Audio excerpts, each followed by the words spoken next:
Israël, mercredi 27 mai, vous êtes sur i24 News et voici les titres à la une de l'actualité ce matin.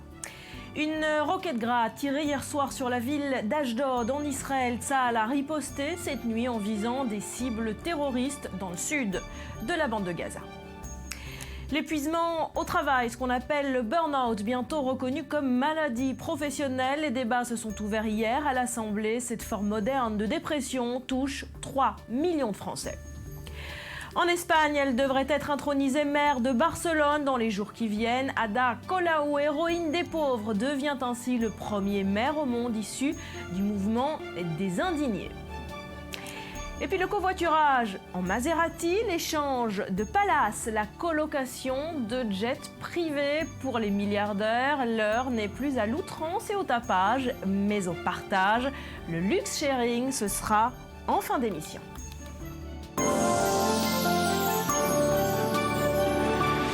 Bienvenue à tous, il s'agit donc du premier missile longue portée tiré sur Israël depuis le conflit avec Gaza l'été dernier. Tsahal, je vous le disais, a riposté cette nuit par des frappes aériennes. Les écoles et jardins d'enfants du sud du pays ont ouvert leurs portes normalement ce matin, sauf les établissements sans abri. Explication, Myri Maman. Sud d'Israël, mardi soir, 21h. Presque un an après le début de l'opération Bordure protectrice à Gaza, une roquette est tirée depuis le territoire palestinien sur le sud d'Israël. La police israélienne a indiqué avoir retrouvé des débris d'une roquette dans le secteur de Gan Yavne, près de la ville portuaire d'Ashdod. Il n'y a ni blessés, ni dégâts, et aucune instruction spéciale n'a été annoncée par le conseil régional. Pour le moment, il n'y a pas d'instruction spéciale à l'adresse des civils. Nous continuons comme d'habitude, les écoles seront ouvertes. Nous avons juste ordonné pour des raisons de sécurité l'ouverture de tous les abris blindés. La réaction israélienne n'a pas tardé. L'armée de l'air a lancé 4 frappes sur la bande de Gaza mercredi à l'aube. 4 infrastructures terroristes dans le sud du territoire palestinien ont été ciblées selon Tsahal. Des camps d'entraînement du djihad islamique à Rafah, Khan Younes et dans la ville de Gaza ont été touchés. Aucune victime n'a pour l'instant été signalée. Le mois dernier, une roquette tirée depuis Gaza avait touché Israël. L'armée avait alors répliqué par des tirs de chars sans faire de blessés. Le Hamas n'a pas revendiqué le tir sur Israël et serait à la recherche des tireurs. Des sources palestiniennes affirment que l'attaque contre l'État hébreu est la conséquence de la rivalité qui oppose le Hamas au pouvoir à Gaza et le djihad islamique. Tsahal annonce de son côté qu'aucune attaque contre le territoire israélien ne sera tolérée. Maurice, les Israéliens ont-ils de quoi s'inquiéter ce matin? Non, pas vraiment, Barbara. Je ne pense pas que nous allions vers un nouveau conflit armé entre le Hamas et Israël. Le Hamas aujourd'hui n'est pas intéressé par une guerre. Il est surtout intéressé par se reconstruire, reconstruire son arsenal et surtout reconstruire des tunnels. Il y a des rumeurs selon lesquelles des tunnels commencent à être remis en place. Alors maintenant, c'est vrai qu'il s'agit du 3e tir de roquettes palestinien depuis la fin de l'opération barrière protectrice cet été. C'est le premier aussi à si longue portée. Il faut dire que Ashdod est à peu près à 40 km de la bande de Gaza. Un missile Grad de conception soviétique et de fabrication iranienne qui a une portée de 45 km. Donc là, il y a une petite inquiétude du point de vue israélien. Mais pour le moment, vous avez entendu, la population reste avec des consignes assez modérées. On a simplement ouvert les abris. Il n'y a rien de sérieux. Est-ce qu'on sait, Maurice, avec certitude, qui a tiré ce missile? Il semble, selon Tsahal, il semble qu'il s'agit du djihad islamique et d'une partie seulement du djihad islamique qui est assez mécontente par la nomination d'un nouveau chef de la branche armée de l'organisation dans le nord de la bande de Gaza. Alors pour faire monter les tensions et le marchandage au sein de cette organisation, cette faction-là dissidente a décidé de tirer sur Israël, mais le Hamas apparemment n'est pas directement impliqué dans ce tir. Cela n'empêche pas Tsahal et Israël de faire porter la responsabilité sur le Hamas qui a pris le contrôle de la bande de Gaza. Merci Maurice. Et dans le même temps, sur la scène diplomatique, Benjamin Netanyahu a fait savoir à la chef de la diplomatie européenne, Federica Mogherini, qu'il souhaitait reprendre les pourparlers de paix avec les Palestiniens dès que possible. Mais selon le journal Haaretz, le Premier ministre israélien s'attache en priorité à désigner les implantations juives qu'Israël pourra conserver et même peut-être étendre en Cisjordanie et à Jérusalem-Est. Côté palestinien, on refuse évidemment cette proposition. Ramallah souhaite que tous les aspects du conflit soient soit abordé en même temps. En Israël, on insiste sur l'attachement à ces grands blocs d'implantation. Écoutez. Je pense que ce que Netanyahou a déclaré au sujet de la question des négociations sur ce qu'on appelle les blocs de colonies construites sur les terres palestiniennes est totalement inacceptable. Toutes les colonies construites sur ces terres, occupées depuis 1967, y compris Jérusalem, sont illégitimes et illégales. Il y a des décisions du Conseil de sécurité et de l'Assemblée des Nations Unies qui soulignent le caractère illégitime des colonies et qui exigent le retrait de tous ces endroits. Les blocs de colonies feront partie de l'État d'Israël dans tout accord futur, si un accord voit le jour. Dror, côté palestinien, on rejette purement et simplement cette proposition. Mais ce n'est pas une surprise pour personne et c'est certainement pas une surprise pour Benjamin Netanyahou qui s'attendait très probablement à ce refus palestinien et donc la prise de risque du point de vue du Premier ministre israélien était très minime. On aurait pu peut-être espérer que les Palestiniens puissent adopter une attitude un petit peu plus souple et prendre Benjamin Netanyahou au mot, lui dire chiche, ok, d'accord, on discute sur les tracés des frontières des grands blocs d'implantation, parce que qui dit annexion des grands blocs d'implantation dit également échange de territoires et donc concession israélienne sur des territoires équivalents en superficie et aussi en qualité et qui font partie de l'État d'Israël actuel. Et là, si Benjamin Netanyahou avait été en position de devoir préciser quelles concessions lui-même était prêt à faire, eh bien, ça aurait été beaucoup plus difficile vis-à-vis de sa majorité politique et de son électorat. Alors justement, d'un point de vue israélien, est-ce que le gouvernement est unanime derrière son Premier ministre dans cette proposition? Non, autour du Likoud, la plupart des cadres du Likoud, des ministres du Likoud ont soutenu, on vient d'entendre Yuval Steinitz, un autre ministre Likoud, Gilad Erdan, est allé encore plus loin hier sur les ondes de la radio militaire en parlant de concessions territoriales. C'est quand même assez rare dans la bouche d'un responsable du Likoud. Et Gilad Erdan a dit, si on a un partenaire en face de nous, pour l'instant on n'en a pas, hein, c'est ce que le Likoud dit depuis déjà de nombreuses années, mais si on a un vrai partenaire prêt à un accord de paix, oui, il y aura des concessions territoriales. Là, on est quand même assez loin du discours de campagne de Benjamin Netanyahou et du Likoud sur le refus des concessions et sur le refus d'un État palestinien si Benjamin Netanyahou en arrivait à être élu. Juste un mot sur les grands blocs d'implantation. Oui. La plus grande majorité, de 70 à 80% des Israéliens qui vivent au-delà de la ligne verte, qui vivent donc dans les implantations, vivent dans ces grands blocs. Benjamin Netanyahou, en soumettant cette idée à la chef de la diplomatie européenne, cherchait à faire quoi ? Mais écoutez, il cherchait à dissiper l'image mauvaise, voire très mauvaise, laissée par sa campagne électorale dans les chancelleries européennes. On vient de le redire, le refus d'un État palestinien, qui avait été exprimé très clairement pendant la campagne électorale. Depuis, Benjamin Netanyahou a mis de l'eau dans son vin, en présence justement de la chef de la diplomatie européenne la semaine dernière, Mogherini. Il tente de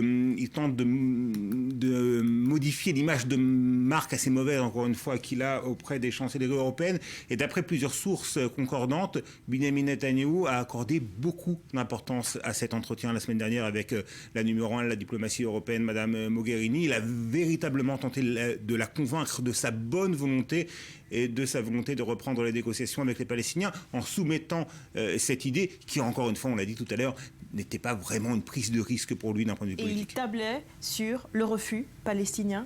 Incontestablement, il tablait sur le refus palestinien, mais l'important pour Netanyahou est de montrer une autre image, de montrer qu'il est prêt éventuellement à des concessions, à des compromis pour calmer les chancelleries européennes qui sont très inquiètes depuis la campagne électorale. Merci beaucoup, Dror. Allez, direction la France à présent. Craquer, basculer, tout envoyer, balader. Le burn-out toucherait plus de 3 millions de salariés français. Cet épuisement au travail pourrait être reconnu par la loi comme une maladie professionnelle. Le débat a été ouvert hier à l'Assemblée. Léa Berdugo. À la gauche du PS, on dénonce un texte édulcoré. À droite, on pointe un projet sans grande ambition réformatrice. Car le projet de loi sur le dialogue social a été déminé avant la présentation à l'Assemblée. La tâche s'annonçait compliquée. Il fallait concilier les demandes du patronat, qui exigeait une simplification du dialogue social dans les moyennes et grandes entreprises, tout en respectant les demandes syndicales d'amélioration dans les petites entreprises. Les différentes parties avaient échoué en janvier à s'accorder. Résultat, le ministre du Travail travail, François Rebsamen, a repris la main. Au cœur du projet de loi, plusieurs dispositions. Une représentation syndicale dans les TPE. Jusqu'ici, aucune obligation n'était imposée aux entreprises de moins de 11 salariés en matière de représentation syndicale. Avec cette loi, les salariés travaillant dans les très petites entreprises seront représentés en externe grâce à des commissions régionales paritaires. La prime d'activité. À partir du 1er janvier prochain, cette prime sera instaurée. Elle remplace la prime pour l'emploi et le RSA activité. Son accès a été élargi aux étudiants et apprentis. Création du compte personnel d'activité. Ce compte devra regrouper au 1er janvier 2017 les différents comptes existants, comme les comptes pénibilité ou formation. Enfin, au cœur des débats, le syndrome d'épuisement professionnel, connu aussi sous le nom de burn-out. Le député socialiste Benoît Hamon propose qu'il soit reconnu comme une maladie professionnelle. Traduction, les entreprises pourraient reverser des indemnités aux salariés. Droite et gauche ne semblent pas satisfaits par ce texte qui doit être voté mardi 2 juin avant d'être soumis au Sénat. François Rebsamen a déjà fait savoir qu'il n'était pas opposé à utiliser l'article 49.3 qui lui permet de se passer d'un vote, comme pour la loi Macron en février dernier. Et on va tenter de mieux comprendre ce qu'est cette maladie du burn-out avec vous, Joël Lévy. Dans un instant, vous êtes psychologue, mais je vous propose avant cela de nous arrêter sur l'intérêt de reconnaître cet épuisement au travail comme maladie professionnelle. Écoutez cette réaction d'un spécialiste de la question. En France, il y a un vrai problème de prévention. Qu'est-ce qui se passe quand quelqu'un est victime d'un burn-out ou d'un épuisement professionnel? Eh bien, il sort par la petite porte, c'est une maladie ordinaire, on n'en parle pas. Or, s'il était caractérisé comme maladie professionnelle, on en parlerait. Or, aujourd'hui, les gens sortent, ils disparaissent et personne n'en parle. Alors Joël, est-ce que la France a raison de vouloir faire reconnaître cette maladie comme maladie du travail ? Évidemment, il va falloir impérativement signifier que cette pathologie, même si de fait elle ne vient pas s'exprimer chez n'importe quel individu, elle fait référence à la situation, à la posture professionnelle. Et de fait, si ça n'est pas reconnu en tant que tel, ça va, et c'est le cas depuis de nombreuses années, ça rentre dans le cadre des pathologies diverses. Un peu comme la dépression, et finalement dans la dépression, on trouve beaucoup de situations similaires. Alors justement, est-ce que le burn-out est exclusivement dû au travail? On entend parler de burn-out sur un peu tous les sujets après la naissance d'un enfant, parce qu'on a passé trop de temps dans les embouteillages. Est-ce que ce n'est pas finalement un mot valise pour qualifier finalement une forme de dépression moderne, comme vous dites? Oui, non, il y a de fait une exagération autour des termes, mais bon, comme pour la dépression, c'est tout à fait différent que ce qui se passe après une naissance. Là, on est dans des signes qui s'amplifient. C'est des postures exponentielles, hein, quand même. Hein. On va vérifier que c'est un surinvestissement professionnel. Le burn-out, dans un premier temps, a été qualifié de maladie du battant. Pourquoi le battant? C'est surinvestir son activité professionnelle comme étant le lieu de l'épanouissement, ce qui est quand même une valeur positive, sauf que quand on surinvestit, on rentre dans des schémas qui sont impossibles à tenir. Et depuis les années 80, la hiérarchisation des structures professionnelles a fait que, du coup, chacun va se retrouver face à un chef, puis un autre chef, et puis dans ces chefs-là, qui va vouloir être le plus fort, qui va exprimer les pathologies. Et pour certains individus, c'est une pression qui est considérable, qui est même intenable. Là, pour le coup, plus on est équilibré, moins on tient. Alors justement, comment déceler le burn-out? Quels sont les symptômes? Alors, ils sont divers. Dans un premier temps, ils vont être plutôt banals. On va avoir des maux de tête, des maux de dos, des insomnies. Des idées un peu récurrentes qui reviennent, mais on ne va pas parler encore d'obsession. Et puis petit à petit, une irascibilité extraordinaire. On est nerveux, on ne supporte plus rien. On va dire un tel a pété un câble, il est en colère avec son enfant, etc. Il y a un désinvestissement du lien social, proche d'abord, puis à des problèmes d'attention, et puis enfin un désinvestissement du travail. C'est une fatigue considérable. Donc, ça se finit comme ça, par un rejet finalement de la cause de ce mal-être. Une impossibilité, les pattes sont sciées.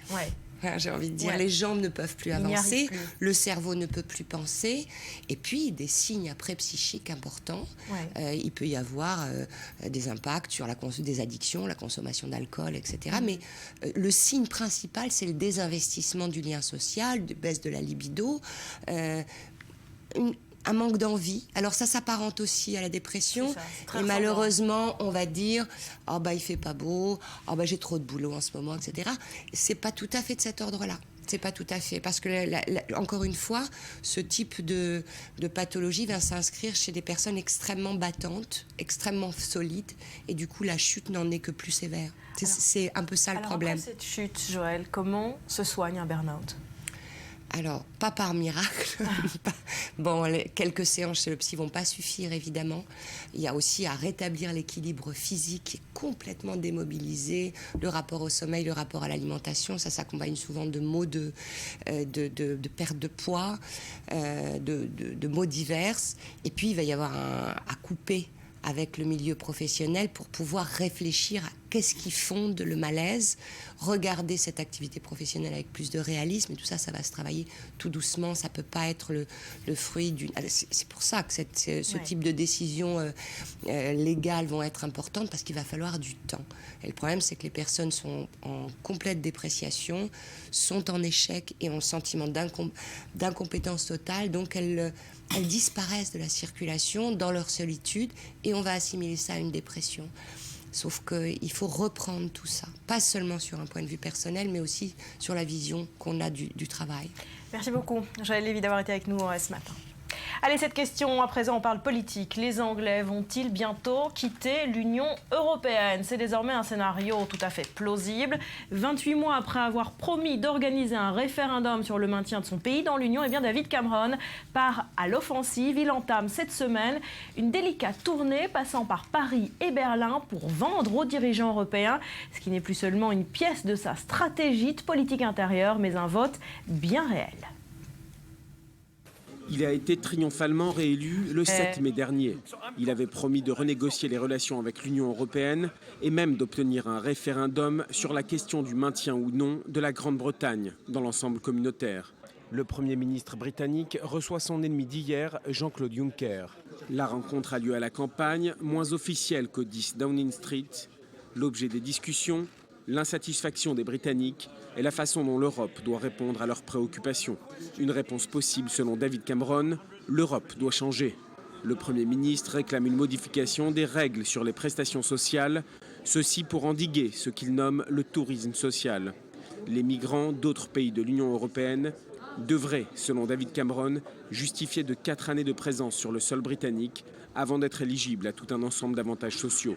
Autre demande dans la même veine, la possibilité d'expulser les Européens demandeurs d'emploi après 6 mois de chômage. Un durcissement qui n'est pas au goût du diplomate européen, mais plus qu'un durcissement, des mesures qui appellent inévitablement à réformer les institutions européennes en profondeur. Jean-Claude Juncker a écouté et conclu que seul un accord équitable devait être trouvé. Fort de son triomphe aux dernières élections législatives, David Cameron présente donc aux Luxembourgeois des exigences presque impossibles à satisfaire. D'autant plus impossible que le Britannique est ressorti il y a 1 an aussi isolé qu'affaibli après la croisade qu'il menait contre la nomination de M. Juncker à la présidence de la Commission européenne. Une nomination que le Premier ministre voyait comme une grave erreur, allant jusqu'à parler de jours sombres pour l'Europe. L'heure est aujourd'hui aux discussions entre un pro-européen convaincu et un Premier ministre conservateur. Dès mercredi soir, David Cameron commencera son offensive diplomatique auprès des autres États membres de l'Union européenne.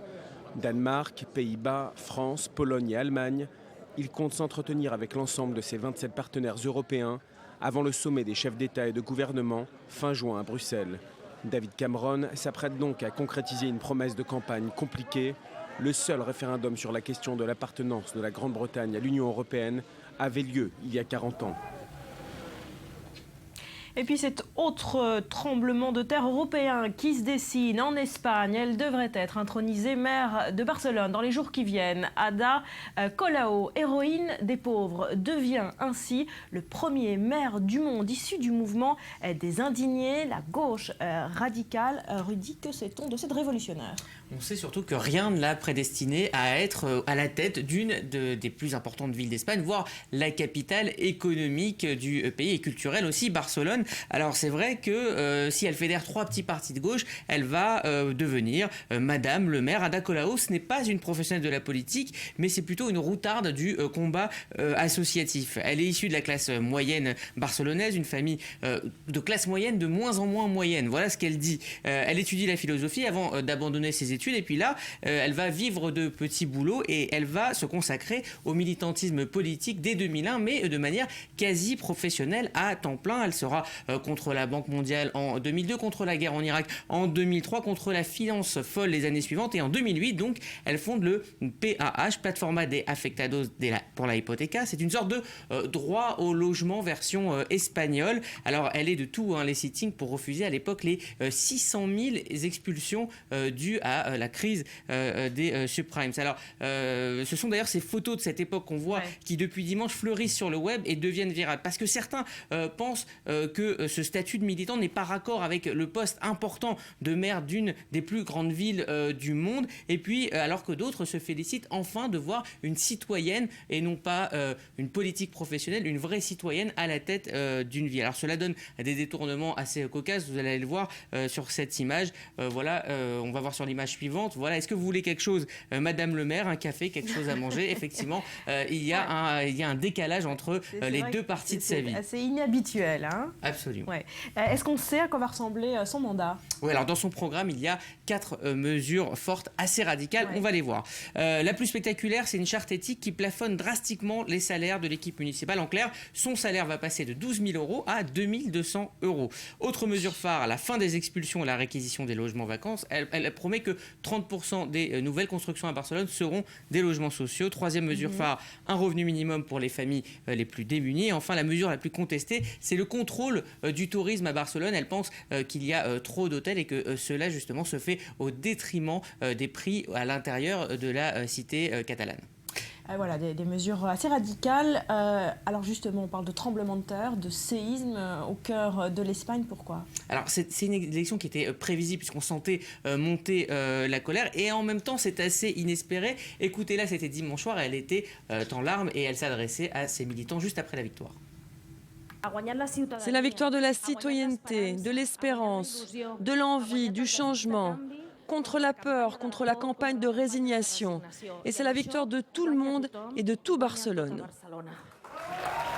Voilà, alors pour Josep Ramonada qui a été interviewé par nos confrères de Libé, son élection c'est un baromètre du ras-le-bol des Espagnols devant déjà l'austérité, devant les scandales de la classe politique et puis cette sensation que le pouvoir c'était depuis des années la propriété privée des 2 grands partis historiques et elle entend incarner une autre manière de faire de la politique mais surtout Ada Colau, c'est l'irruption du discours anti-système à l'intérieur du système, à l'intérieur des institutions. Donc on attend de voir ce que cela va donner à l'épreuve du pouvoir. En tout cas, pour ceux qui doutaient du changement de style à Ada Colau, eh bien regardez cette petite vidéo. La gente sencilla, la gente común, la gente honrada, tenemos el poder. ¡Vamos! El run run en las calles. El run run. Une femme normale. Voilà, absolument. Ça va danser à la mairie de Barcelone. Merci beaucoup, Rudy. Et après cette victoire de la gauche radicale en Espagne, le référendum britannique dont on parlait il y a un instant, et puis cette annonce grecque d'un possible défaut de paiement, eh bien, l'Europe est de plus en plus inquiète pour son avenir et celui de la zone euro. On en parle avec vous, Alberto Toscano, président du Club de la presse européenne. Bonjour, merci d'être avec nous. Rien ne va plus en Europe, la Brexit, la Grexit sont désormais envisagées. Est-ce que l'Union européenne est arrivée au bout de ses limites finalement? Sans doute, l'Europe traverse un moment de crise, ça c'est évident. On voit des raisons de crise économique s'additionner à une crise de politique intérieure dans plusieurs pays. La France, l'Espagne, la Pologne aussi, et sans doute l'Italie, où il y aura des élections importantes, des élections régionales dimanche prochain. Et dans tous ces pays, les partis de gouvernement sont mis en difficulté. Oui. À la fois, je disais, par la crise économique et par les scandales et par une certaine envie de changement de la part des opinions publiques. Alors justement, que proposent ces partis radicaux à droite et à gauche que les partis historiques traditionnels ne proposent pas? Mais il n'y a pas un élément commun au-delà de l'euroscepticisme qui se manifestait en Pologne dans une clé politique de droite et en Espagne dans une clé politique de gauche. Donc les partis qui gagnent dans les différents pays sont profondément différents entre eux. Pas une ligne politique qui s'affirme. Il y a une méfiance vis-à-vis des autorités communautaires, vis-à-vis de Bruxelles, parce que la bureaucratie communautaire aujourd'hui est perçue par les opinions publiques comme un facteur autoritaire qui ne prend pas en compte la réalité quotidienne des différents peuples de l'Union européenne. Merci beaucoup, Alberto Toscano, d'avoir été avec nous ce matin. Je vous en prie. Allez, on reste en Europe. Un adolescent de 14 ans condamné à 2 ans de prison, dont 8 mois ferme, pour avoir préparé un attentat. Le verdict est tombé hier en Autriche. Le jeune garçon d'origine turque n'a pas caché ses liens avec l'État islamique. Julia Ganancia. À peine sorti de l'enfance, le jeune accusé répondait ce matin de participation à une entreprise terroriste. L'apprenti djihadiste avait notamment pris contact avec des recruteurs de l'État islamique à Vienne et cherchait à fabriquer une bombe pour la faire exploser dans l'une des principales gares de la capitale autrichienne. Il voulait ensuite partir pour la Syrie. Le jeune accusé a reconnu les faits. Son avocat évoque une adolescence difficile. Il a grandi sans son père, puis a été dans une école spécialisée. Puis il s'est laissé entraîner par cette propagande religieuse, un peu comme tous les garçons de son âge qui sont en quête de reconnaissance. Le jeune homme s'exposait à une peine plafonnée à 5 ans de prison ferme, mais à la sortie de l'audience, satisfaction pour l'avocat. La condamnation est de 2 ans, dont 8 mois de prison ferme. Le jeune homme ayant déjà été emprisonné au cours des investigations, il lui reste encore 3 mois et 1 semaine. Le verdict s'accompagne d'une mise à l'épreuve et d'une obligation de suivi. Je suis très satisfait du verdict. La Cour a vu que mon jeune client a complètement changé d'état d'esprit. Plus de 200 personnes, dont des femmes et des mineurs, ont rejoint la Syrie et l'Irak depuis l'Autriche, selon les autorités. Quelques 70 suspects sont revenus dans le pays et plusieurs d'entre eux sont emprisonnés en attente d'un jugement. Allez, on va se quitter pour un nouveau point complet sur l'actualité. Après ça, nous irons à Paris où rouler à 30 km/h seulement dans le centre de la capitale sera bientôt une réalité. La mesure est en passe d'être adoptée par la mairie. On y revient donc après un nouveau journal qui vous est présenté ce matin par Daniel Atlan.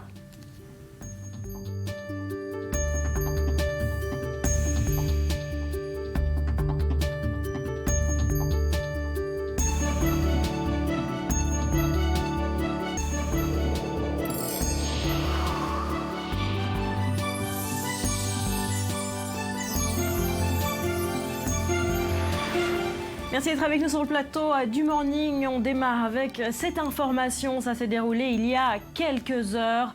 L'arrestation de plusieurs officiels de la FIFA en Suisse pour corruption. On vient de l'apprendre. L'inquiétude du petit matin dans un hôtel 5 étoiles de Zurich a été bousculée à l'aube ce mercredi. Plusieurs hauts responsables de la FIFA ont en effet été interpellés dans un de ces établissements par les autorités suisses. La justice américaine réclame l'extradition vers les États-Unis de ces cadres de l'institution du football mondial dans le cadre d'une enquête fédérale pour surveillance illégale, racket et blanchiment d'argent. On y reviendra évidemment dans nos prochaines éditions.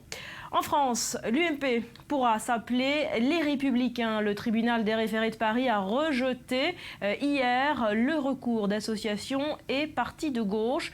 Le nom voulu par le président du parti, Nicolas Sarkozy, doit être entériné par un vote des militants demain, puis lors du congrès samedi. Explication, Elsa Pariante.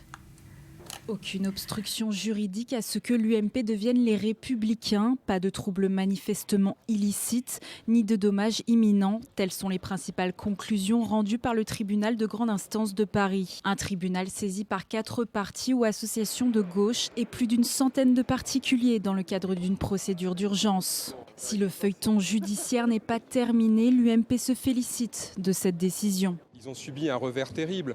Tout le monde a compris que c'était une manœuvre politique, que le seul but c'était de troubler nos militants à quelques jours du Congrès. En déplacement au Havre, le président de l'UMP, Nicolas Sarkozy, a même ironisé sur l'action en justice et mis directement en cause François Hollande. A-t-on jamais vu un président de la République qui n'a rien d'autre à faire que d'envoyer ses amis pour faire un procès au grand parti républicain d'opposition pour l'empêcher de porter ce beau nom de républicain? Se défendant de toute manœuvre politique, les plaignants vont faire appel. Cette décision n'est pour eux que la première étape d'une longue bataille juridique. Ils ont en effet lancé parallèlement une action sur le fond qui devrait toutefois prendre plusieurs mois. De leur point de vue, ce changement de nom relève de l'appropriation d'un bien public. Nous avons bon espoir que chacun en France, aujourd'hui comme demain, puisse se dire républicain sans être renvoyé à l'appartenance à un parti politique. Ces procédures devraient finalement avoir peu d'impact sur le congrès de l'UMP. Les militants sont appelés à voter dans les 2 jours à venir sur les nouveaux statuts et le nouveau nom de leur parti. L'appellation Les Républicains devrait donc être officialisée ce samedi. Dror, c'est une victoire juridique pour Nicolas Sarkozy, c'est aussi une victoire politique ? Écoutez, en tout cas, il réussit à imposer sa marque. C'était bien évidemment l'objectif principal de Nicolas Sarkozy avec ce changement d'appellation qui sera très probablement entériné par le congrès de son parti ce week-end. On comprend les motivations des opposants. Il y a une appellation républicain qui, en principe, doit correspondre à tout le monde, quelles que soient les affiliations partisanes et politiques. Et puis pour la petite histoire également, parmi les récurrents, il y a également des gens, donc c'est le nom de famille républicain. Donc pour eux, c'est un petit peu difficile. D'accord. Pourquoi Nicolas Sarkozy a tellement insisté sur ce changement d'appellation ? Écoutez, déjà, chez Sarkozy, il y a toujours eu cette volonté d'être à tout prix moderne, de ne pas être conservateur. Alors ça peut être paradoxal pour quelqu'un qui est qui est le chef de la droite française, mais il considère, Nicolas Sarkozy, que l'époque des sigles UMP, UDF, RPR, UDI, tout ça c'est ringard, c'est passé, c'est vieux jeu. Républicain, c'est un joli nom. Et pour la petite histoire, la première appellation qui avait été envisagée pour succéder à l'UMP, c'était celle de la Maison Bleue. Alors c'était peut-être très poétique, c'est joli la Maison Bleue, mais ça a été rejeté. Et donc Sarkozy a opté pour le nom Alors républicain. justement, à propos de Maison Bleue, est-ce qu'il y a aussi de la part de Nicolas Sarkozy une fascination pour la politique américaine ?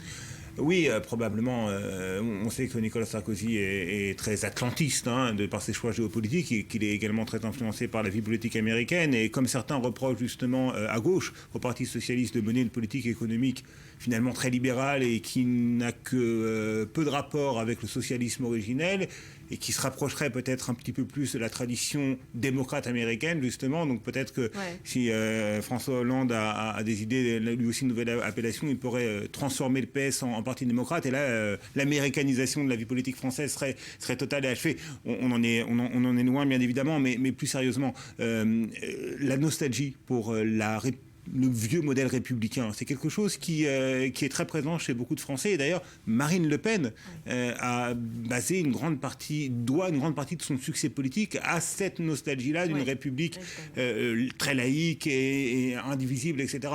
Et donc, le choix de cette appellation du point de vue de Nicolas Sarkozy, il n'est pas innocent. C'est bien évidemment, Nicolas Sarkozy veut refaire ce qu'il avait tenté avec succès dans le passé, à savoir récupérer une bonne partie de l'électorat frontiste. Pour finir, Dror, nouveau nom, nouvelle équipe, nouveau statut, presque 6 mois, jour pour jour, après qu'il ait été élu président de l'UMP. Est-ce que Nicolas Sarkozy a rempli son contrat ? Est-ce qu'il arrive au Congrès ce samedi en tant que seul homme fort de son parti ? De son parti, oui, mais pas de toute la droite française. Vous savez qu'il y aura probablement des primaires ouvertes pour désigner le candidat de la droite aux prochaines élections présidentielles. Nicolas Sarkozy est très populaire parmi les adhérents de l'UMP, mais Alain Juppé, lui, est plus populaire dans l'ensemble de l'électorat de la droite et du centre-droit. Et une grande partie des électeurs de centre-droit penchent envers Alain Juppé. Et d'après un dernier sondage, Alain Juppé serait mieux placé que Nicolas Sarkozy pour remporter ces mêmes primaires. Merci Dror. Et toujours en politique française, après un délai de réflexion qu'elle s'était accordé, la députée Front National Marion Maréchal Le Pen sera bien candidate dans la région PACA, la place de Jean-Marie Le Pen, qui avait été poussé vers la porte de sortie. Les provocations à répétition avaient coûté son poste à la figure historique du FN. Voilà, et à l'occasion de la journée nationale de la résistance, François Hollande présidera ce mercredi la cérémonie d'entrée au Panthéon de 4 grandes figures de la résistance. Cependant, 2 des 4 cercueils seront vides. Les familles ne souhaitent pas que les dépouilles quittent le caveau familial. Chloé Demoulin. Germaine Tillon, Geneviève de Gaulle Antonios, Pierre Brossolette et Jean Zay, 4 figures de la lutte contre l'occupation nazie entrent ce mercredi au Panthéon. Geneviève de Gaulle Antonios et Germaine Tillon rejoindront ainsi la scientifique Marie Curie, l'unique femme jusqu'ici admise dans la crypte très masculine du Panthéon. Les 2 femmes avaient participé à l'un des premiers réseaux de résistance à avoir été créé en juillet 1940, quelques jours seulement après l'entrée de l'armée allemande à Paris. Arrêtées à des dates différentes, elles seront l'une et l'autre déportées au camp de Ravensbrück en Allemagne. Geneviève de Gaulle Antonios, nièce du général de Gaulle, deviendra ensuite une militante déterminée contre la misère en créant l'association ATD Quart-Monde. Quant à Germaine Tillon, ethnologue de renom, elle militera notamment pour la reconnaissance et la condamnation officielle de la pratique de la torture en Algérie. Intellectuel et journaliste socialiste, Pierre Brossolette fut l'un des chefs de la résistance intérieure. Arrêté, il se donna la mort après 2 jours de torture. Ministre du Front populaire, Jean Zay fut parmi les parlementaires qui tentèrent de gagner l'Afrique du Nord en juin 1940 pour y constituer un gouvernement en exil. Arrêté puis jugé pour désertion, objet de la vindicte des collaborateurs en raison de son origine juive, il est assassiné par des miliciens 2 semaines après le débarquement allié en Normandie. Le choix des personnalités méritant d'entrer au Panthéon revient au président de la République. En nommant 4 personnes d'un coup et en respectant la parité, François Hollande a décidé d'innover. Une façon d'afficher sa vision de l'histoire et son attachement à ces 4 personnes qui ont incarné, dit-il, les valeurs de la France quand elle était à terre. Rouler à 30 km/h dans tout le centre de Paris. Les automobilistes vont sans doute râler, Betsabé, mais la mesure est en passe d'être adoptée. Et oui, Christophe Najdowski, donc adjoint à Europe Écologie Les Verts à la mairie de Paris, chargé des transports, des déplacements et de l'espace public, a soumis un programme hier sur l'instauration de nouvelles zones où la vitesse de circulation sera limitée. Attention, à 30 km/h dans le centre et l'est de la capitale, au lieu des 50 km/h actuels de la capitale. Et oui, vous imaginez 30 km/h en plein cœur de Paris. On ne parle plus de ces quelques zones, 30 km/h qui concernaient jusqu'à présent 1/5 de la ville de Paris, censé favoriser donc le déplacement des piétons, des vélos. La nouvelle limitation concerne principalement les 4 arrondissements du centre, le premier, le deuxième, le troisième et le quatrième. Donc concernait donc Notre-Dame par exemple, le marché Saint-Honoré ou encore le grenier Saint-Lazare. Et ce n'est pas fini, d'autres arrondissements sont concernés.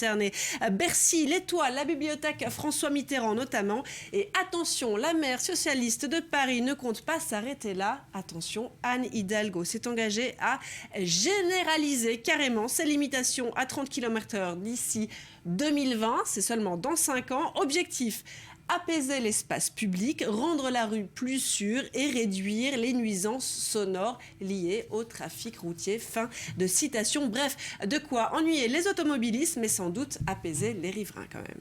Alors, pour faire avaler la pilule quand même, Betsabé, d'autres ont eu des idées originales. Voilà, alors c'est pas une première, la limitation de vitesse en France. Alors pour convaincre, toutes les méthodes sont bonnes. Prenez par exemple, en avril dernier, le maire de Touillon et Loutelet, c'est dans le Haut-Doubs, et ses conseillers municipaux se sont carrément mis à poil devant l'objectif pour sensibiliser leurs administrés à la sécurité routière, avec en guise de cache-sexe, c'est difficile à dire, comme vous pouvez le voir sur vos écrans, des panneaux routiers indiquant cette limitation de vitesse à 30 km/h.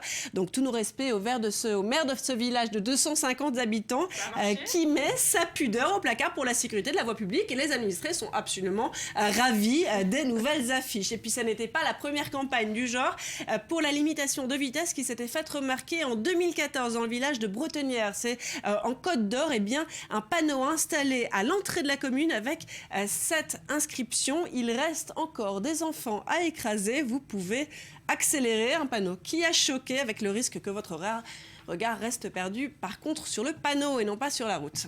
Merci Betsabé. Nous sommes en ligne avec Pierre Chasseret, délégué général de l'association 40 millions d'automobilistes. Cette mesure, vous l'appréciez modérément ? Complètement, parce que là c'est pareil, ce que j'entends depuis tout à l'heure, Malheureusement, c'est complètement en décalage avec la réalité. Attention, il ne faut pas confondre un panneau de limitation de vitesse avec une vitesse conseillée. S'il s'agit de dire aux gens qu'on souhaite qu'ils conduisent à 30 km/h, c'est une chose, mais mettre un panneau de limitation à 30 km/h, ça veut dire qu'on souhaite que les automobilistes roulent en dessous, c'est-à-dire grosso modo entre 20 et 25 km/h. Et je vais vous poser une question.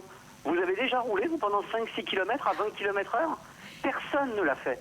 Absolument personne. Alors à quoi bon mettre des mesures en place qui sont totalement, mais alors totalement déconnectées de la réalité? Ouais. Toutes les villes qui sont passées par une vitesse du 30 km/h généralisée, toutes les villes, ont eu aucun changement dans les vitesses pratiquées, dans les vitesses moyennes pratiquées en ville. C'est bien la preuve que ça sert à rien. C'est de l'ultra-communication. Alors c'est bien, on donne l'impression, alors soit qu'on va sauver la planète. D'ailleurs c'est faux, parce qu'on émet plus de polluants à 30 km/h qu'à 50 km/h. On dit aux gens qu'il va y avoir moins de bruit. C'est faux aussi. Les moteurs à 30 km/h font davantage de bruit qu'à 45 km/h.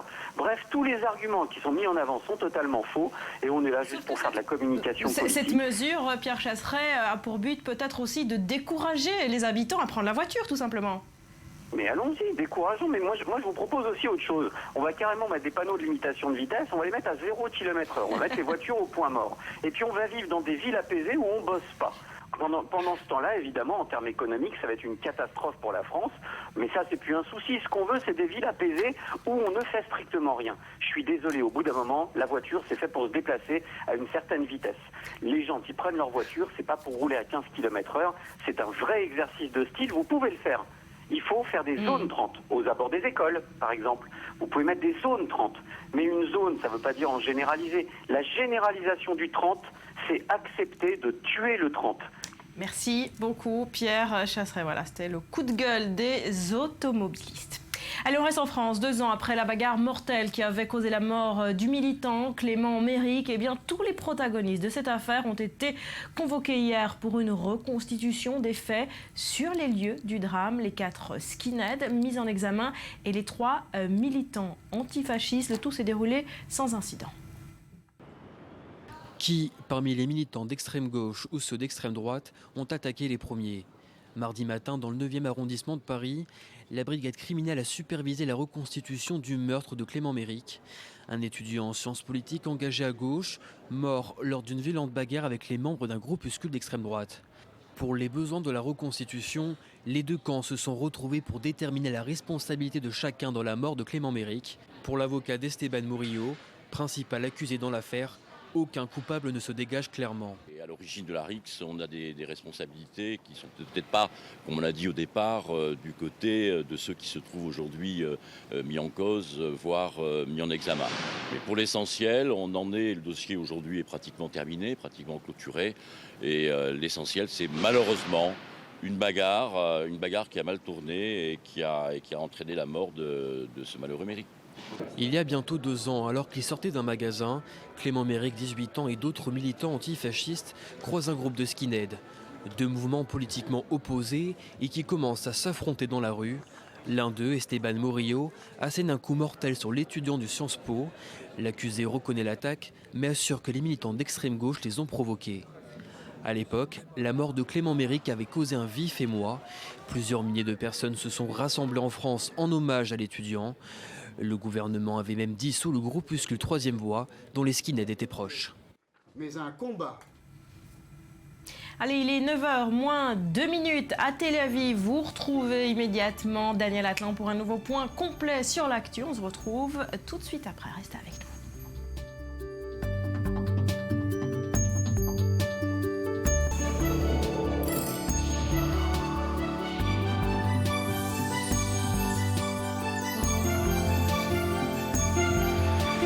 Merci d'être avec nous sur le plateau du Morning. L'actualité au Moyen-Orient. Tout d'abord, les armées syriennes et irakiennes qui se sont officiellement lancées dans une contre-offensive. Objectif, la reconquête de Palmyre en Syrie et de Ramadi en Irak, des mains de Daesh en Irak, où les 2 camps amassent toujours des troupes pour se préparer à la bataille de Ramadi. Acte 2, explication Joseph Emmanuel.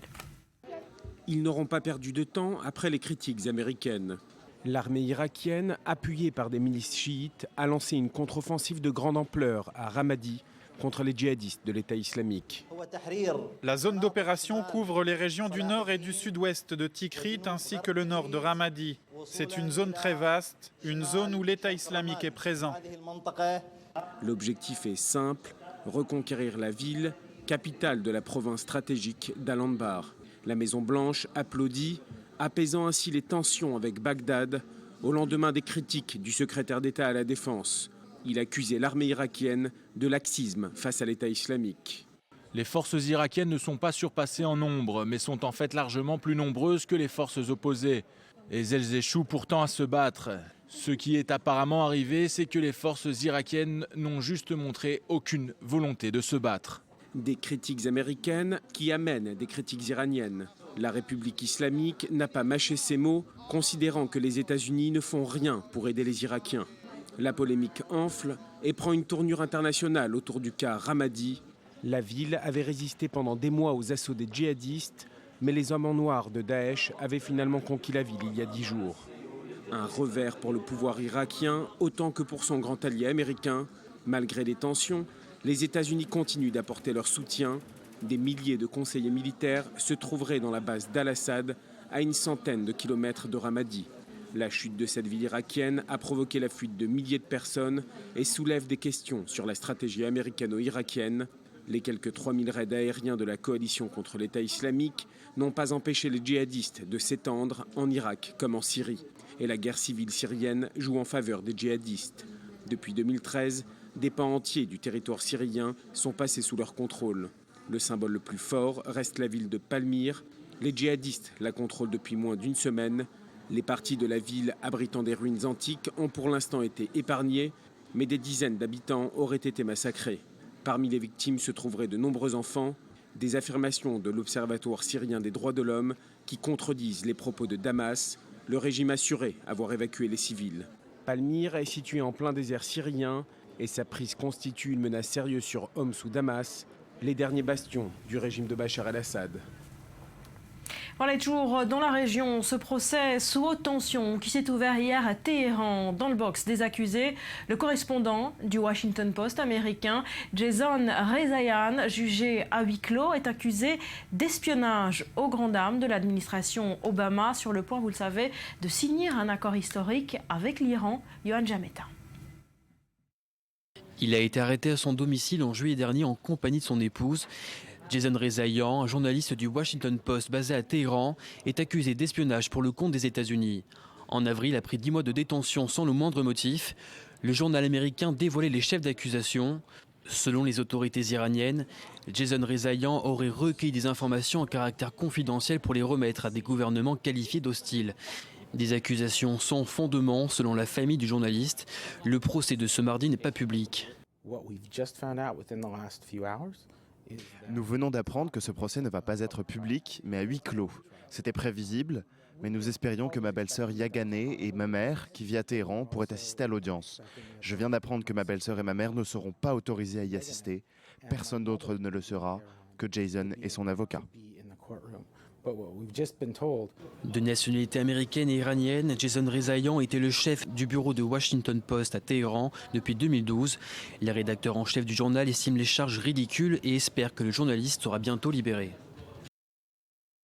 L'Iran n'a pas déclaré publiquement quelles sont les charges. Nous avons pris connaissance des chefs d'accusation uniquement par la voix de son avocat. Il a été en mesure de les examiner et de parler un peu publiquement sur eux. Mais ce qu'il essaye de dire, c'est que Jason est allé au-delà de son mandat en tant que journaliste, qu'il aurait rassemblé des informations pour les fournir à des gouvernements étrangers. Le comité de protection des journalistes, un organisme chargé de surveiller le respect des libertés de la presse basé à New York, a appelé l'Iran à abandonner les accusations et de libérer immédiatement Rezaian.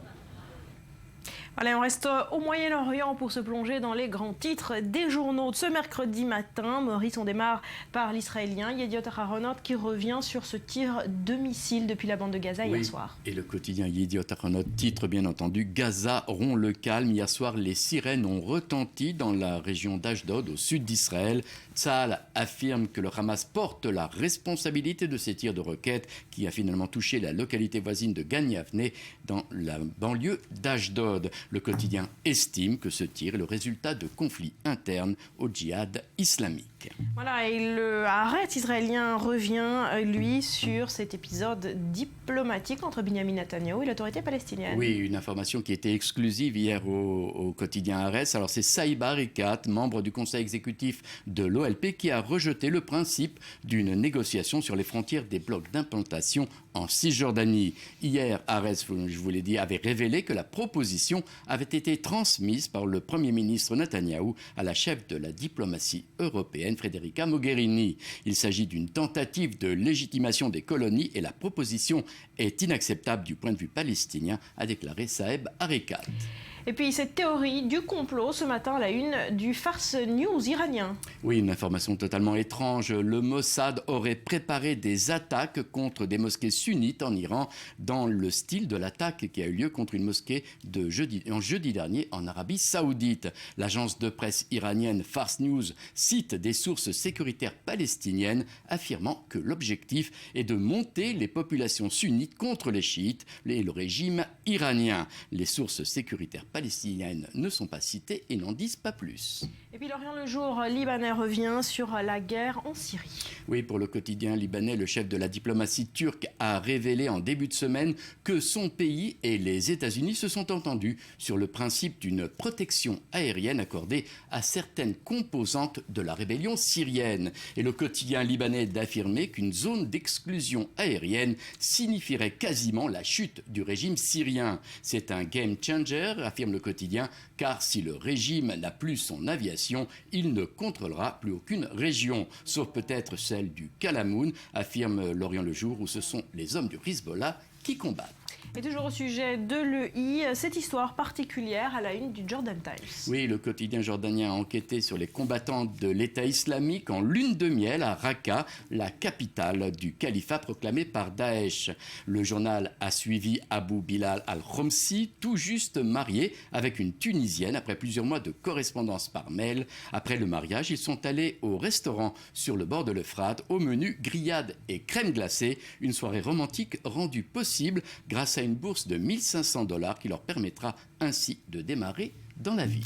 Merci Maurice. Direction à présent l'Égypte où les autorités ont ouvert pour 48 heures le point de passage de Rafah. Ouverture dans un sens seulement pour permettre à des Palestiniens bloqués en Égypte de rentrer dans la bande de Gaza. Julia Ganancia.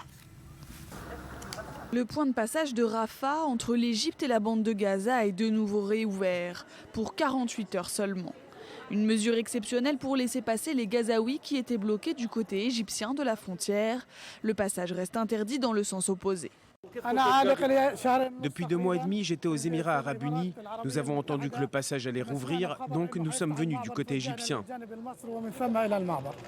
Après un attentat ayant tué 30 soldats en octobre dans le Sinaï, l'Égypte avait fermé le point de passage de Rafah.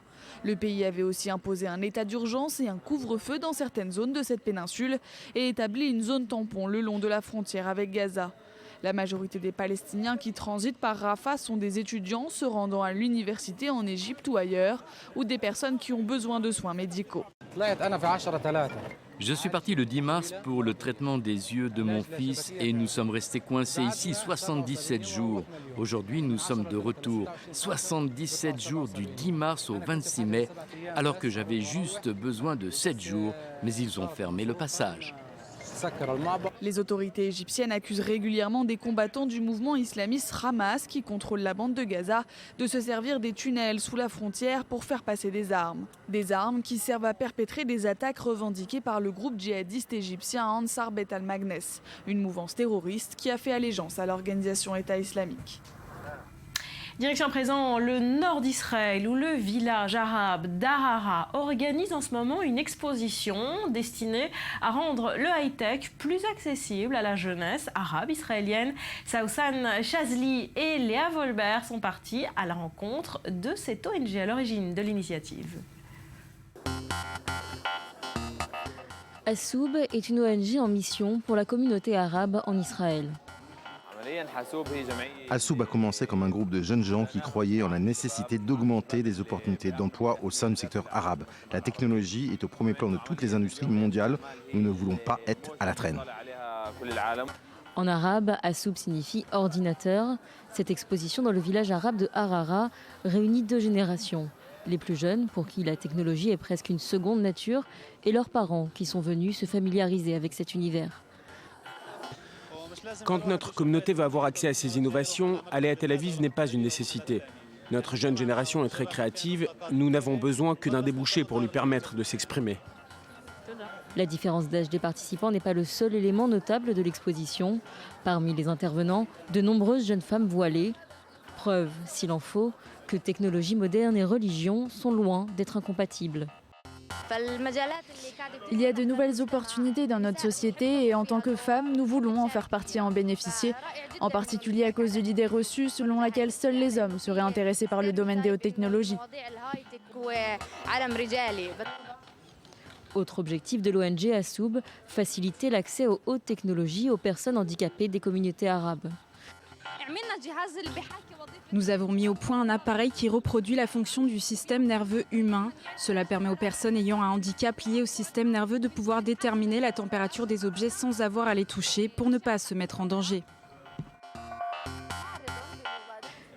Une invitation à l'innovation et à la pensée créative. L'ONG Assoub rêve d'une société progressiste où la technologie serait une réponse à l'obscurantisme. Voilà, et on reste dans le domaine technologique. L'industrie aéronautique israélienne courtise, vous allez le voir, les ingénieurs français. Une opération porte ouverte leur a été spécialement dédiée. Objectif, faciliter l'intégration et le recrutement des cerveaux français dans un secteur qui se veut ultra sélectif. Maxime Perez et Maël Benoliel se sont rendus sur place. Opération porte ouverte pour la société IAI. Le fleuron de l'industrie aéronautique israélienne ambitionne de recruter massivement parmi les ingénieurs français désireux de s'installer en Israël. Une façon de faciliter leur intégration dans un secteur où le processus de recrutement est souvent complexe et réservé aux jeunes cerveaux israéliens. Une chasse gardée où les Français semblent avoir tous les critères pour s'imposer. Nous offrons un large panel d'emplois aussi bien dans le domaine scientifique que dans celui de l'ingénierie.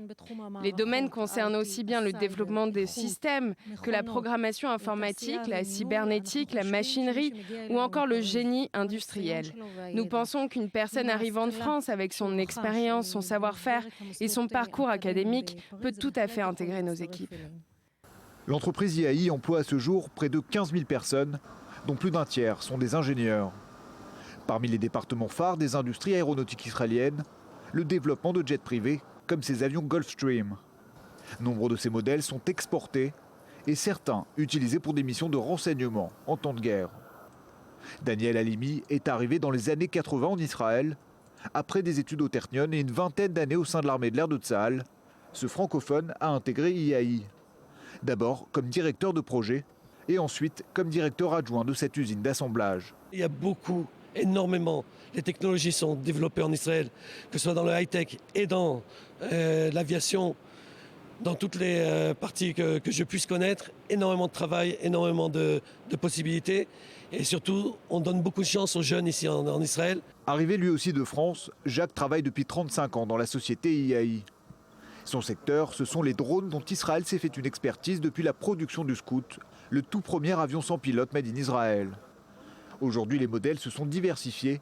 Pour Jacques, aucun doute, la société IAI offre des opportunités à la hauteur du rayonnement de son industrie aéronautique. Dans le domaine de l'aéronautique, je pense qu'Israël est un des principaux ou un des pays les plus actifs, et ce qui permet surtout aux ingénieurs de s'investir et de voir aussi beaucoup de domaines différents, ce qui est peut-être un peu différent aussi de l'industrie française où on a tendance à se spécialiser dans un domaine. Lors du prochain salon du Bourget à Paris, des émissaires d'IAI procéderont à des premiers entretiens d'embauche auprès de jeunes diplômés français. Pour les éventuels candidats, rendez-vous est pris du 15 au 21 juin prochain. Et on va se quitter pour un nouveau journal à suivre. Le covoiturage en Maserati, l'échange de yachts, la colocation de jets privés pour les milliardaires. L'heure n'est plus à l'outrance et au tapage, mais bien au partage. Le luxe sharing, ce sera juste après un nouveau journal. Restez avec nous. Un journal qui vous est présenté ce matin par Daniel Atlan.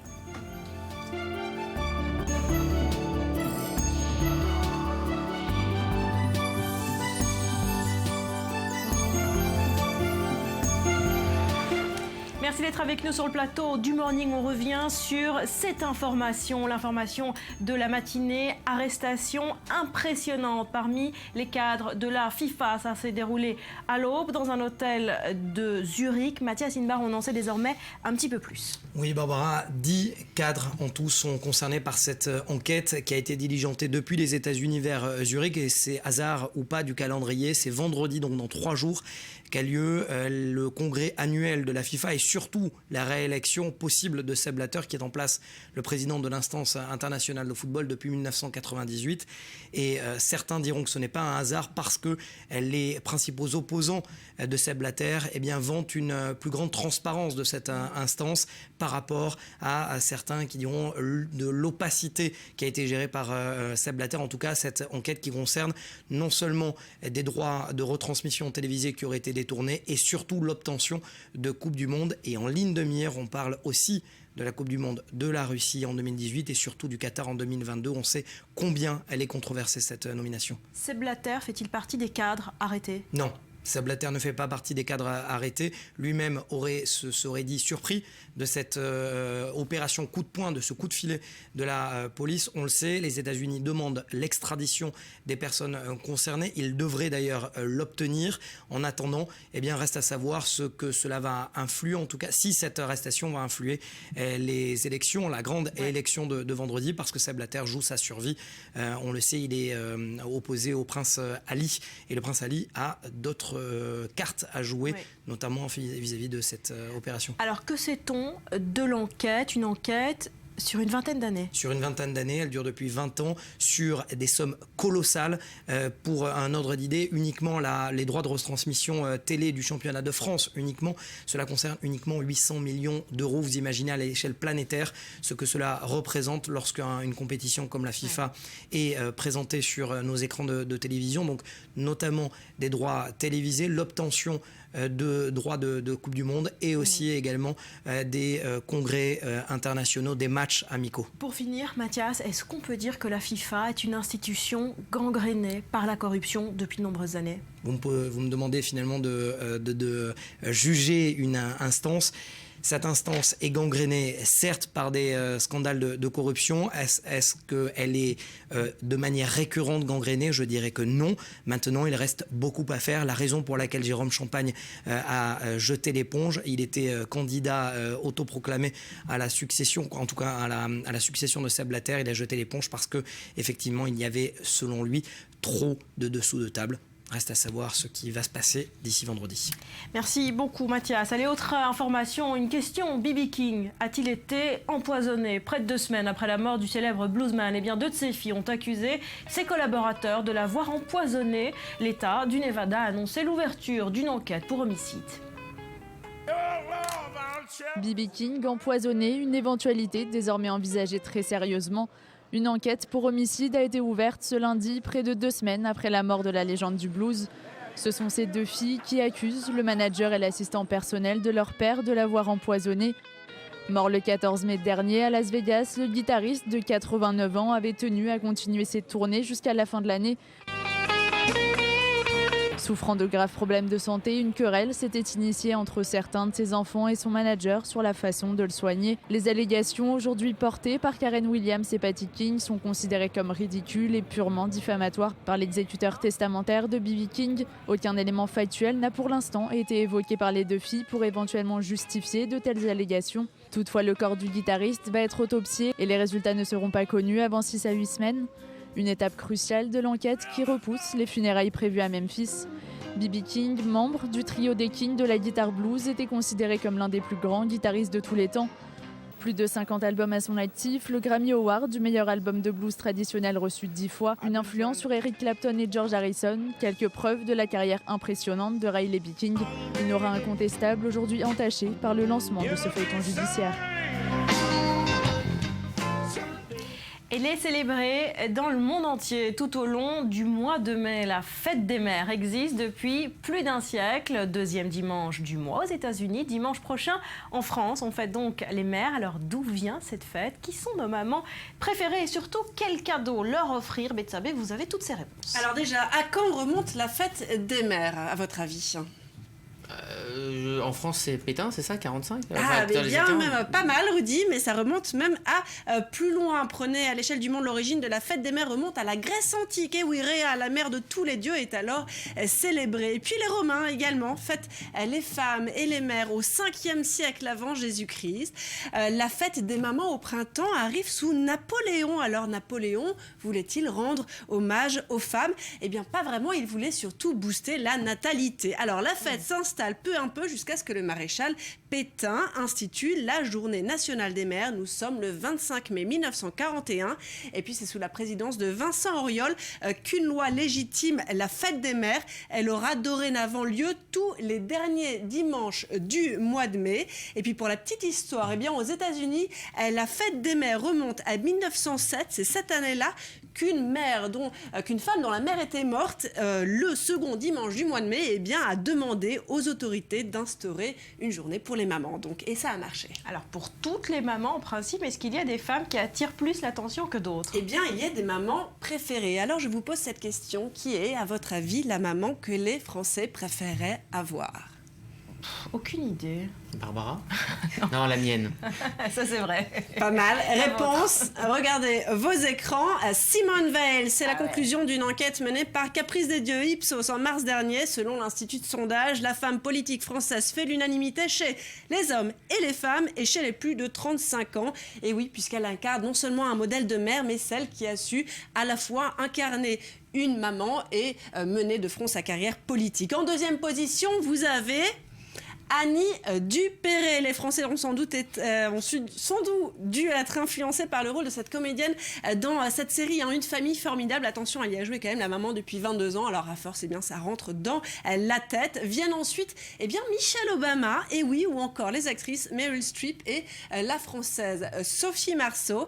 Mais attention, s'il s'agit de faire garder vos enfants, alors là, les préférences se bousculent et évoluent. Les Français font alors plus confiance à Michelle Obama qu'à Simone Veil. Apparemment, on voit plus la première dame des États-Unis courir après le ballon. Et puis, un rapide hommage, mesdames et messieurs, à celle que personne ne veut, ni comme maman, ni comme babysitter. Et oui, j'ai nommé Valérie Trierweiler, l'ex-première dame française.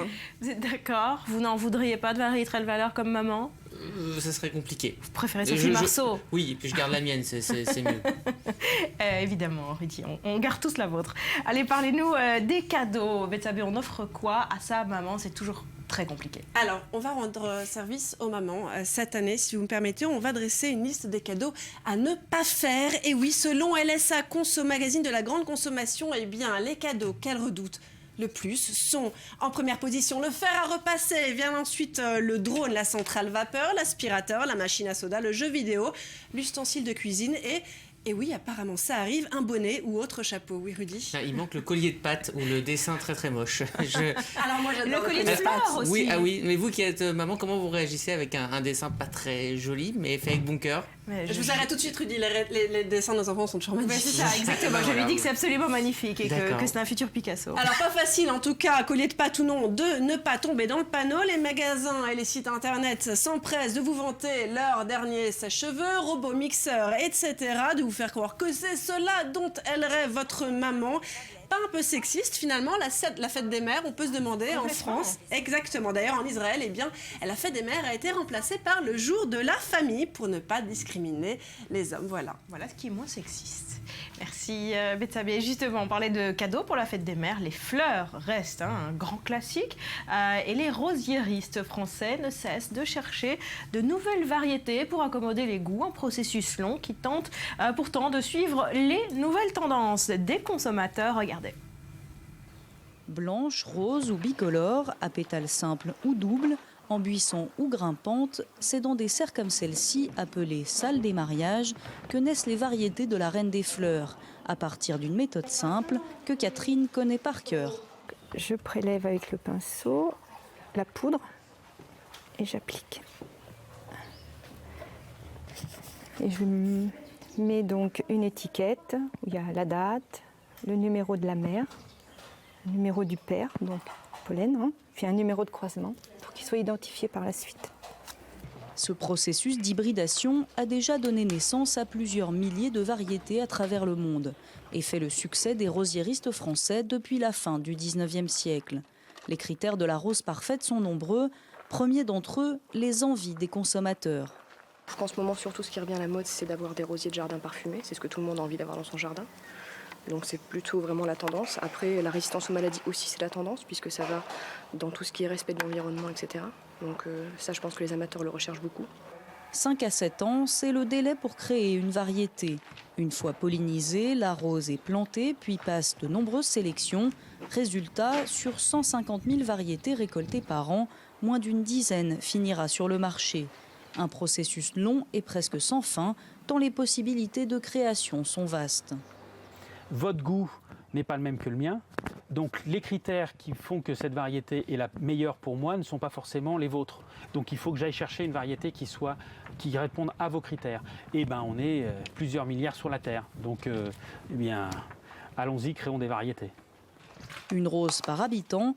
Amélie Nothomb, Monica Bellucci ou Charles de Gaulle en ont déjà une qui porte leur nom. Les villes s'y mettent aussi.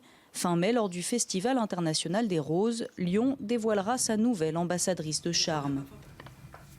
Le covoiturage en Maserati, l'échange de palaces, la colocation de jets privés pour les milliardaires. L'heure n'est plus à l'outrance et au tapage, mais au partage. Rudy, vous nous dites tout de cette nouvelle tendance rebaptisée le luxe sharing. Oui, mais alors rassurez-vous, Betsabé, Barbara, l'heure est toujours à l'outrance et au bling-bling. Mais Madame Figaro nous dit que cette mode du collaboratif dont on parle depuis plusieurs mois touche également le secteur du luxe. Alors pour rappel, l'économie collaborative, c'est une sorte de mutualisation de l'usage des biens. Par exemple, vous pouvez faire du covoiturage via un site qui s'appelle... Votre Rolex à 2 poignées en même temps Non, c'est pas ça. Mais là, en tout cas, pour le commun des mortels, pour la classe moyenne, il y a des sites où vous pouvez faire du covoiturage comme Blablacar. Vous pouvez louer votre propre voiture. Autre fleuron très connu de cette tendance économique, c'est la location d'appartements pour les vacances comme les fameux Airbnb.